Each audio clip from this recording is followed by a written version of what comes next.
Pemirsa, produksi garam tradisional di Desa Tanoh Ano, Kecamatan Jangka, Kabupaten Biren mulai menurun akibat kekurangan pasokan air laut. Hal ini telah terjadi sejak 3 tahun yang lalu. Akibat kekosongan pasokan air pasang laut sejak 3 tahun terakhir mengakibatkan jumlah produksi garam di Desa Tanoh Ano, Kecamatan Jangka, Kabupaten Biren menurun. Hal ini terjadi disebabkan karena tersumbatnya saluran pemasok air pasang laut yang tersedia.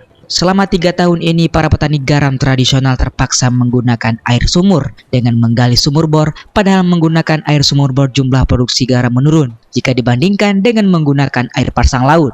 Petani garam Kurataini Yusuf mengatakan produksi garam dengan menggunakan air pasang laut hasilnya lebih banyak jika dibandingkan dengan menggunakan air sumur bor. Proses memasaknya pun lebih singkat jika menggunakan air pasang laut. Begitu juga dengan hasilnya juga lebih bersih. Jika menggunakan biomembran, proses memasak garam dengan air pasang laut dalam satu tuner sudah menghemat anggaran mencapai 10 juta rupiah dalam sekali proses pembuatan garam. Kendala yang utama adalah air.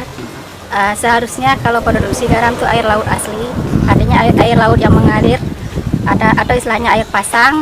Itu dengan air pasang itu pertama petani garam nggak perlu lagi membuang FE-nya, kimia dari itu, dari air ada besi, ada gipsun, ada sulfur. Nah, dengan air laut itu yang pertama dia udah hilang FE-nya dulu.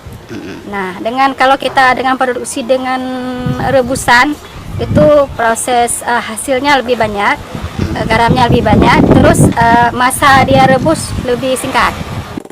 Petani garam berharap agar pemerintah daerah segera melakukan normalisasi saluran pemasok air pasang laut sepanjang 3 km, dimulai dari Kuala Jangka menuju ke arah dapur petani garam yang terletak di Desa Tanoh Ano, agar hasil produksi garam dari petani tradisional lebih bagus dan lebih banyak. Dari Kabupaten Biren, Musriadi, N-News memberitakan.